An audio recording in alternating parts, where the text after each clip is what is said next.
আমাদের এখানে সকালে ৬ জন লোক আসছে, একই ফ্যামিলির আমরা শুনেছি যে সেই একই ধরনের অবস্থা যে সিলিন্ডার বাস্টে আমাদের কাছে আসছে, যেটা প্রতিনিয়ত এসে ওইভাবেই আসতেছে। যারা আসছে সবাই আসলে খুবই আশঙ্কাজনক অবস্থা এবং সবারই শ্বাসনালী পোড়া আছে, একই ফ্যামিলির লোক এবং সবারই 80% থেকে শুরু করে 80-র উপরে থেকে শুরু করে সর্বশেষ যে আছে সেগুলো 30% বার্ন আছে।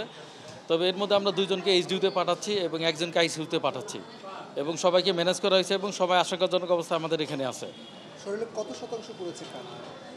এখানে 82 থেকে 30%, সর্বনিম্ন হলো 30% এবং সবচেয়ে বেশি আছে 82% বার্ন। আগুনের মানে পুরো ধরন দেখে কি মনে হয় কিভাবে পুড়ছে? এটা আসলে আগুনে পুড়ছে, ফ্লেম বার্ন আমরা যেটাকে ইংলিশে বলি, এটা হলো আগুনে পোড়া বার্ন এবং আগুনে পোড়া এবং সিলিন্ডার বাস্ট। সিলিন্ডার বাস্ট হচ্ছে তো আগুন, এটা নর্মাল আমাদের ফ্লেম বার্ন যেটা বলি আমরা, সেই ফ্লেম বার্ন এটা। সবাই ঘুমাইতেছিল, যে বাড়িওয়ালা সে ভোরের দিকে মনে হয় সে ইয়েতে গেছে, রুমে ঢুকছে আর কি, রুমে ঢুকে সে কয়েল জ্বালাইতে গেছে। খুব সম্ভবত আগে থেকেই সিলিন্ডার লিক হয়েছিল, গ্যাসে পরিপূর্ণ ছিল, যে যখনই জ্বালাইতে গেছে তখনই আপনার ওই আগুনটা ধরে গেছে সাথে সাথে।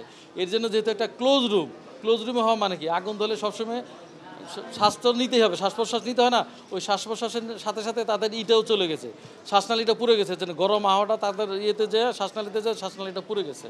এই জন্য সবাই কিন্তু আশঙ্কাজনক, খুবই আশঙ্কাজনক সবাই। ম্যাচ কাঠি কোপ দেওয়ানোর সাথে সাথেই ওই যে কয়েলটা গ্যাসটা যে লিক হয়েছিল, ওই লিকে তো গ্যাসটা ঘরে ঘুরছে, ওই সাথে সাথে এরা ধরে গেছে। আগুন ধরে গেছে? হ্যাঁ, আগুন ধরে গেছে। আগুন যখন লাগছে তখন আপনারা কোথায় ছিলেন? তখন কিন্তু আমি আমার বাসা একটু দূরে, যেমন ওই ওদের বাসায় আমাদের বাসা, আর ওদের আশপাশ যা পাড়াপড়শি যারা, তারা মানে ওই দরজা তো তখন আগুন লাগলে তো কোন দিকে দরজা এরা তো বলতে পারে নাই, কা পরে পার্শ্ববর্তী মানুষ যায় মানে দরজা ই করছে। 6 জন। 6 জনে পুড়ে গেছে, 6 জনেই পুড়ে গেছে। শিশু 2 জন, হ্যাঁ, আর 17-18 বছর মেয়ে 1 জন, আর বাবা মা নানি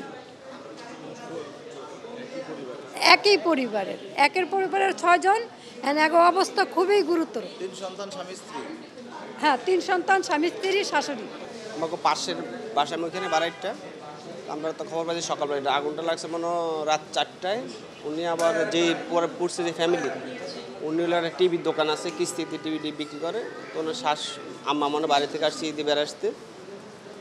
পরে সিলিন্ডারটা হলো আপনার জানালার বাইরের সাইডে, যে পাইপটা ভিতর দিয়ে নিচে রুমের ভিতরে মনে হচ্ছে সিলিন্ডার, সম্ভবত ওই পাইপটাই লিক হইয়া গ্যাসটা রুমের ভিতরে হয়ে গেছে। হওয়ার পর হয়তো কয়েল টয়েল জ্বালাইছে, এর কারণে আগুনটা সৃষ্টি এখান থেকে মনে হয়।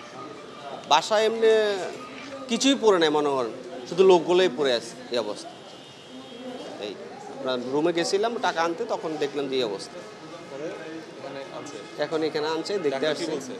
ডাক্তার তো আমি ঢুকতে পারিনি, এখন কথা হয়নি, কেউ ঢুকছে ভিতরে। পরিবার কই থাকে? পরিবার ওরা দেশের বাড়ি হলো কুমিল্লা, সবাই এখানে থাকে। যারা ছিল রুমের ভিতরে সবাই তো গেছে, 6 জন এক ফ্যামিলির।